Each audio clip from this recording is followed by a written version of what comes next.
Hundreds of ice fishing enthusiasts were trapped on drifting ice floes in Russia's far eastern sea of Okhotsk off the coast of Sakhalin Island, the Russian Emergency Ministry reported Friday. According to Associated Press, all 374 fishermen separated from land by some 700 meters of water were rescued. There were no casualties, the ministry said.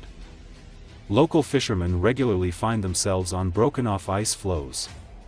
A similar incident occurred 2 weeks ago, when more than 139 people had to be rescued.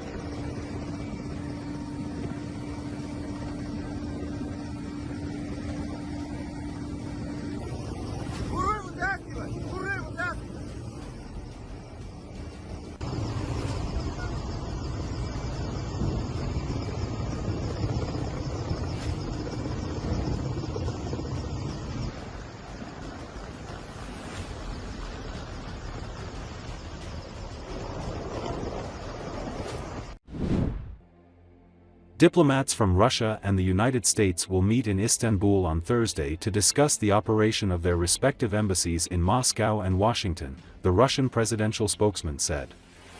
According to Associated Press, today's meeting of Russian and U.S. diplomats at the expert level is aimed at developing the understanding that was reached during the telephone conversation between the two presidents and the agreements that were reached in Riyadh, said Kremlin spokesman Dmitry Peskov. Asked about possible cooperation between Russia and the U.S. in the Arctic, he said that it's too early to discuss any economic cooperation, though there is interest of companies indeed. There is a voiced position of the United States, first the settlement, then the economy. Everything needs to be resolved in stages, Peskov said at a conference call with reporters. Of course, there is a lot of information in the media right now, where much of that is desired is passed off as reality, he added. Asked to comment on U.S. President Donald Trump's tariff threats to the EU, Peskov said that while it won't have a direct impact on Russia, Moscow does not like to see many global trade wars. One way or another this will negatively affect all countries of the world, he said. The meeting follows Russia-US talks in Saudi Arabia last week that marked an extraordinary shift in U.S. foreign policy under President Donald Trump and a clear departure from U.S.-led efforts to isolate Russia over its war in Ukraine. At the talks, Moscow and Washington agreed to start working toward ending the war and improving their diplomatic and economic ties. That includes restoring the staffing at embassies, which in recent years were hit hard by mutual expulsions of large numbers of diplomats and other restrictions. Сейчас действительно на экспертном уровне сегодня встреча в Стамбуле, работают наши дипломаты в развитии того понимания, которое было достигнуто в ходе телефонного разговора двух президентов, и тех договоренностей, которые были достигнуты в Рияде между делегациями высокого уровня. Вот. Пока, наверное, не нужно забегать вперед. Информация по результатам переговоров так или иначе будет предоставлена.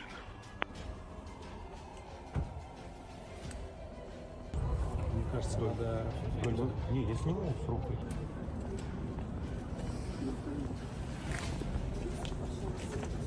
Те территории, которые стали субъектами Российской Федерации, которые записаны в Конституции нашей страны, они являются неотъемлемой частью нашей страны, России.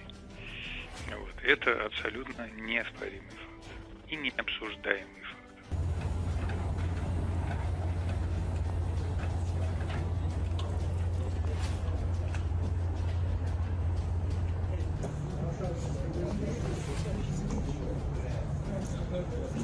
В Рияде действительно упоминалось широкое поле для потенциального сотрудничества для компаний России и Америки. Такое поле есть, и есть заинтересованность компаний.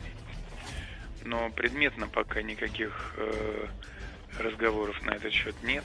Есть позиция США озвученная сначала урегулирование, потом экономика. Все нужно решать поэтапно. И, наверное, надо набраться терпения. А, конечно, в сообщениях в СМИ сейчас очень много информации, где многое желаемое выдается за действительность.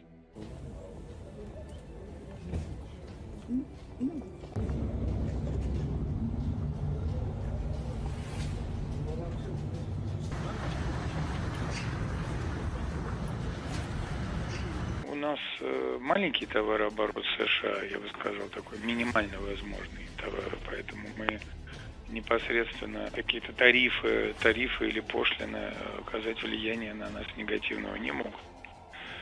Но, безусловно, мы не хотели бы видеть в мире много торговых войн, потому что так или иначе это негативно скажется на всех странах мира.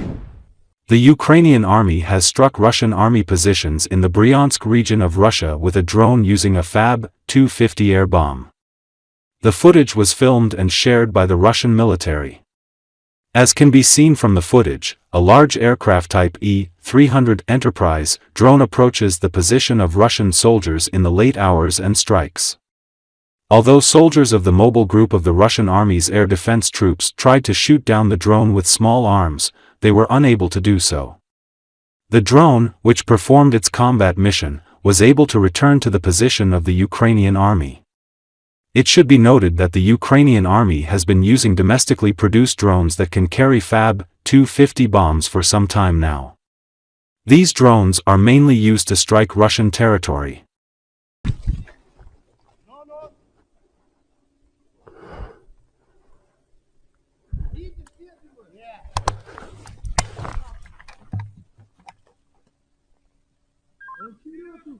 Азов, я Пегас, уходит на север. Вижу!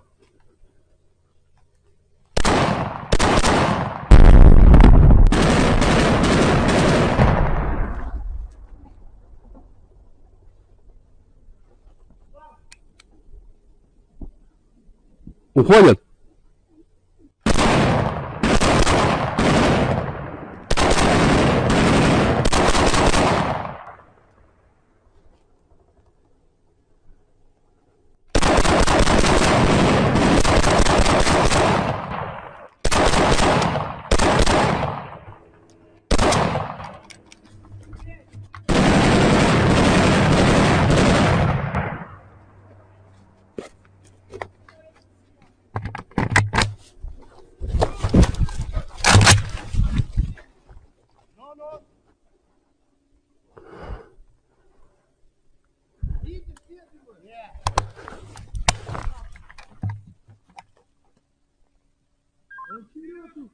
Азов, я Пегас, уходит на север.